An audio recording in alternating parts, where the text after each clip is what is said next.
एक गरीब किसान की दुख भरी कहानी। एक बड़ा ही धनवान आदमी एक गांव में रहता था।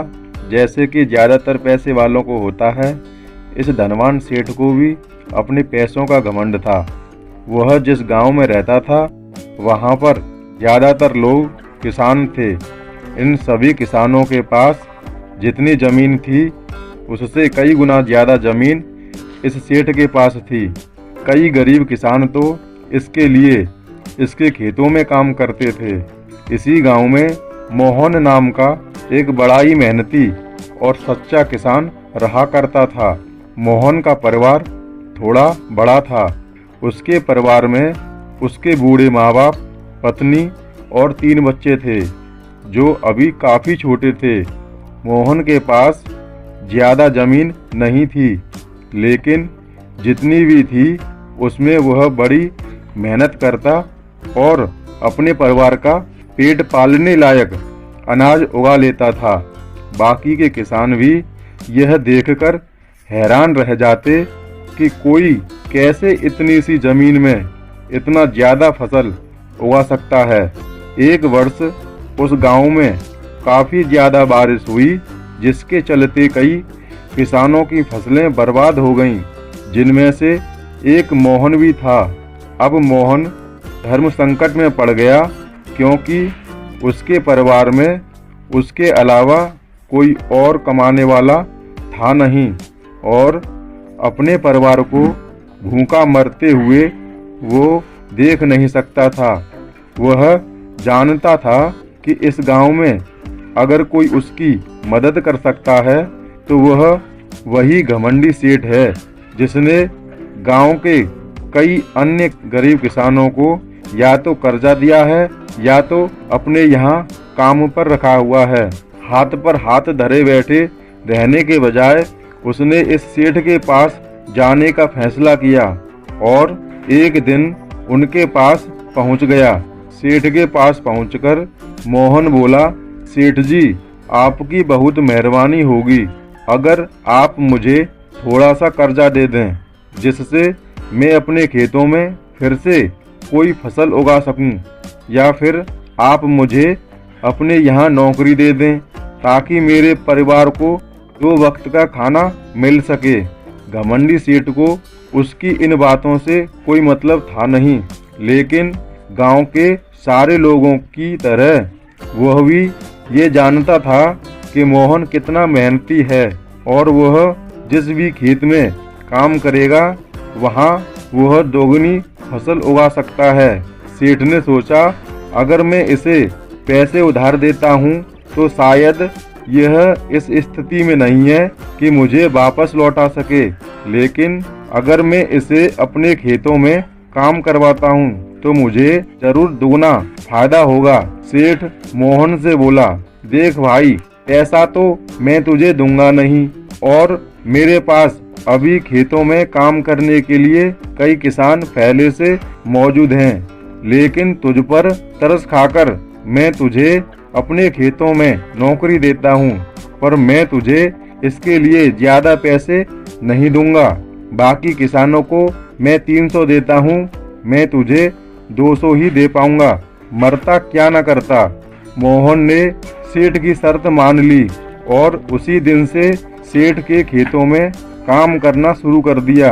2 महीनों तक नियमित वो सेठ के खेतों में जाकर कड़ी मेहनत करता और देखते ही देखते 4 महीनों का काम उसने अपनी मेहनत से 2 महीनों में ही खत्म कर दिया। सेठ उसके काम से काफ़ी खुश था, लेकिन वह कभी उसको ये जताता नहीं था।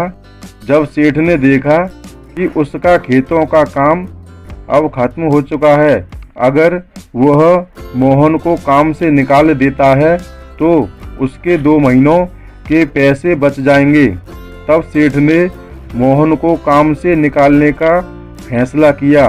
एक बार सेठ को ये विचार भी आया कि इतना मेहनती आदमी शायद उसे दोबारा ना मिले, लेकिन फिर उसने सोचा कि जब अगले साल काम आएगा तब उसे फिर से नौकरी पर रख लेगा। आखिर इस गांव में उसके अलावा है ही कौन जिसके आगे ये लोग अपने हाथ फैलाएंगे। एक दिन सेठ ने मोहन को अपने पास बुलाकर उसको उस दिन का पैसा दिया और साथ में यह भी कहा कि कल से तुमको काम पर आने की जरूरत नहीं है। अब मेरे पास तुम्हारे लिए कोई काम नहीं बचा है। जब मेरे पास काम आएगा तो मैं तुम्हें बुला लूँगा। यह सुनकर मोहन का दिल बैठ गया। पिछले 2 महीनों से कम ही सही उसके बच्चों और परिवार के पेट में अन्न का दाना जा तो रहा था, अब वह क्या करेगा। यही सोचकर उसकी आंखों से आंसू निकल आए। मोहन ने सेठ के पैर पकड़ लिए और गिड़गिड़ाने लगा, सेठ जी, मुझे इस काम की बहुत ज़रूरत है, मुझे मत निकालिए। अपने मतलब से मतलब रखने वाला सेठ टस से मस ना हुआ। उसने खरी खोटी सुनाकर मोहन को वहाँ से चलता कर दिया और मन ही मन 2 महीनों की तनख्वाह बचने से खुश होने लगा। अगले दिन जब सेठ सवेरे उठा और अपने आंगन में आया तो उसने देखा कि मोहन उसके आंगन में बैठा है। सेठ ने उसको पास बुलाकर पूछा कि क्या हुआ, तुम क्यों यहाँ पर बैठे हो। मोहन बोला, सेठ जी, मुझे वापस काम पर रख लीजिए। आप जानते ही हैं मेरी आर्थिक परिस्थिति कैसी है, थोड़ी दया कीजिए। लेकिन सेठ ने उसकी एक न सुनी और फिर एक बार उसे बुरा भला कहकर वहां से जाने के लिए कहा। बेचारा मोहन अपना सिर नीचे झुका के वहां से चला गया। अगले दिन फिर यही घटना दोहराई गई। मोहन फिर सेठ के आंगन में बैठा था। सेठ ने फिर उसको वहां से जाने के लिए कहा। यही घटना अगले कई दिनों तक चलती रही। अब तो मोहन सेठ के हकालने पर भी वहां से नहीं जाता था और वहीं पर बैठा रहता था। एक बार सेठ ने उससे पूछ लिया, तुम कैसे आदमी हो, मैं तुम्हारा इतना अपमान करता हूँ लेकिन तुम्हें कोई फर्क नहीं पड़ता। तब मोहन ने सेठ से कहा, बुरा तो बहुत लगता है सेठ जी, लेकिन जब घर जाता हूँ और भूख से बिलखते अपने माँ बाप और बच्चों को देखता हूँ तब ये अपमान मुझे कुछ भी नहीं लगता। इतना सब कुछ होने के बाद भी सेठ का दिल जैसे पत्थर का बना हुआ था। उसने मोहन को अभी तक काम पर नहीं रखा और ना ही उसका ऐसा करने का कोई इरादा था। एक दिन सेठ ने सोचा कि कुछ दिनों के लिए किसी और गांव चला जाता हूं ताकि मोहन से पीछा छुड़ा सकूं।